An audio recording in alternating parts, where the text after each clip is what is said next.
Good day, we are group number 4 and we're going to present our final project in IT 401 titled MindMood, Monitoring Mental Health Through Sentiment Analysis. And here are the group members. So I am Rhem Salvador, we have Garcia, Macabutas, Mistula, and Jedd Salvador. The pipeline we showed the overall process of our MindMood project. We started with the business understanding, which defined our goal to create a sentiment analysis model that detects emotion in journal entries for mental health monitoring. In data understanding, we analyzed datasets from Go Emotions, journal entries, and synthetic data. During the data preparation, we cleaned, merged, and balanced the data for training. Next is in modeling, we fine-tuned the Roberta model to classify 7 emotions and use K-means clustering to find emotional patterns. In evaluation, we tested its accuracy using F1 and ROC-OC scores to confirm reliable emotions detection. Finally, in the deployment, we envision the model will be integrated into an app that will help users track and understand their emotional well-being. For our problem statement, we are focusing on the rising mental health challenges among young Filipinos, who often lack access to support due to cost, availability, and stigma. Our project, MindMood Diary, aims to apply data mining techniques to quantify the emotional tone in our journal entries. To do this, we had 5 key objectives. First, to source and synthesize public and custom datasets for training. Second, to develop a multi-level model to classify 7 key emotional categories. Third, to identify and measure the relationships between these co-occurring emotions. Fourth, to, em- to apply classification and clustering as our primary data mining tasks. And finally, to validate our model's performance using the F1 macro score. So now as for our dataset, so we use three different datasets, two sourced from Kaggle and one synthetic dataset generated using DeepSeek. So the first dataset is the Go Emotions dataset, which contains 70,000 rows of mostly rated comments and 37 attributes and 28 emotions. The next dataset is the journal entries with labeled emotions, which contain 1,473 rows, 30 attributes or features, and 19 emotions. And lastly, our synthetic dataset, which are also journal entries consisting of 3,400 instances. Now, for the data preparation of the Go Emotions dataset, is from the raw data, what we did is we removed some of the unnecessary columns. Basically, these columns that are removed do not contribute to the performance or accuracy of the model in terms of detecting emotions. Now, after that, we have downsampled. Now, when we say downsampled, what we did was we toned down the presence of the emotions that are most dominant in the data set. Let's say, for example, for the neutral, we have somehow around 18,000. So what we did is reduce it up to 5,000 for it to reduce its presence. Now, for the journal entries with labeled emotions, we also have the raw data, remove the unnecessary columns, but the difference here is the emotion mapping. From the dataset that we have, the Go Emotions dataset is what we use as the main dataset. Basically, journal entries and then Go Emotions have different columns in terms of emotions. So what we did is we converted the journal entries to be compatible with the emotions of the Go Emotions dataset. The next step that the proponents did was the emotion mapping. Now, after integrating the three datasets into a one unified dataset, the proponents noticed that some of the emotions are actually overlapping.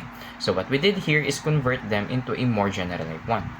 So we have here the list of emotions that got converted into positive, list of emotions that converted to anger, sadness, fear and anxiety, and then surprise, cognitive, and then neutral. So basically, the final dataset, all in all, resulted to 49,407 entries with only 7 emotions. And from the histogram there, you will see that positive is the most frequent dataset or most.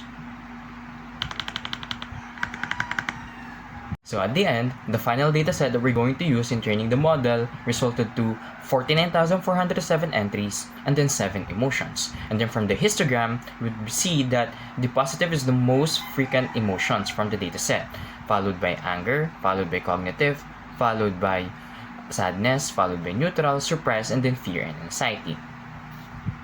Now, after obtaining the final dataset, here comes the normalization process. Now, from the normalization process, since it is not numeric, we can perform the standardization like using min-max, like using the X score, and so on and so forth. So what we did is lowercase all of the text and then also at the same time tokenize it. Here are the metrics that the proponents use in determining the best model created in different epochs. So the proponents have used F1 macro score as the main metric. Basically, the F1 macro scores is the harmonic mean of precision and recall that is computed independently for each of the classes and then average. The evaluation of F1 macro score resulted to 0.4257, which shows a somehow balanced performance across all emotion categories, treating each class equally regardless of size. The evaluation of the average precision macro is 0.4, which tells us that somehow the models the ability to rank the positive samples correctly across all classes equally. From the two metrics, we can see that the model's performance level in labeling journal entries is modest and somehow consistent across different classes. Furthermore, the ROC-AUC metric is computed individually for each of the classes.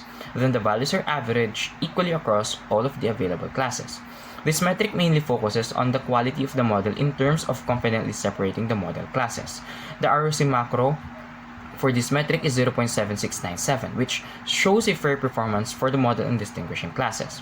Moreover, the evaluation exact match accuracy is around 0.4274. However, considering that the model performs multi-level classification, this is not a very good metric to be used as it is very strict, which means that the model must be able to match the exact labels. For example, even if the model predicts 3 out of 4 emotions, that will still count as wrong. That is why the proponents didn't use the accuracy alone as the metric and considered the other metric.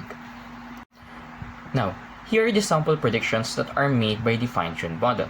So for this first text, the actual label is actually positive, and then the predicted motion of the model is positive with 99.99% probability.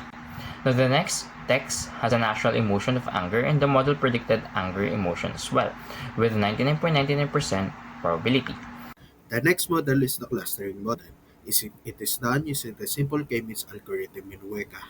For the configurations that the proponents have used, the number of clusters was set to 4. The proponents set the clusters to 4 to be able to identify a more granular and detailed grouping of emotions. After 3 iterations of running the algorithm, it was able to successfully divide the emotions in the data into 4 distinct emotional clusters.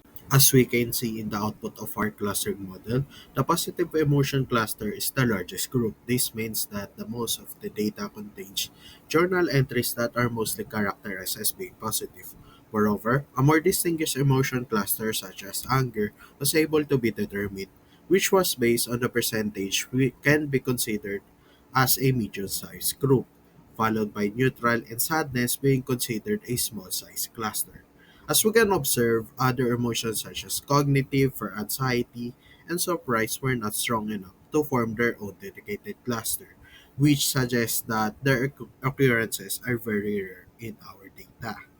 For the next part, we focused on two main data mining questions, the classification and clustering. For classification, or is it type A or type B, we wanted to find out which specific emotion a journal entry shows based on its text. And to do this, we used a fine-tuned Roberta model, which is really good at understanding language and emotions in context. So the model classified each entry into one or more of our 7 emotions, which are the positive, anger, sadness, fear or anxiety, surprise, cognitive, and neutral. We tested the model using measures like F1 score, precision, recall, and ROC and AUC. So it got an F1 score of 0.4257, which means that it performed fairly well across all emotion categories. So for the next question of how is it organized for clustering, the clustering process effectively answered the data mining question, how is the data organized based on emotional similarity, and what emotional clusters can be identified. So the clustering model aims to group journal entries based on similarities in emotional tone, identifying dominant emotional patterns across the dataset. The simple k-means algorithm in Weka was selected for this task due to its efficiency in grouping large datasets with non-overlapping clusters. So the clustering results revealed that most entries expressed positive emotions, while sadness and neutral emotions were less frequent. Less frequent emotions such as cognitive, fear or anxiety, and surprise were not distinct enough to form separate clusters, indicating that they co-occurred with dominant emotion groups.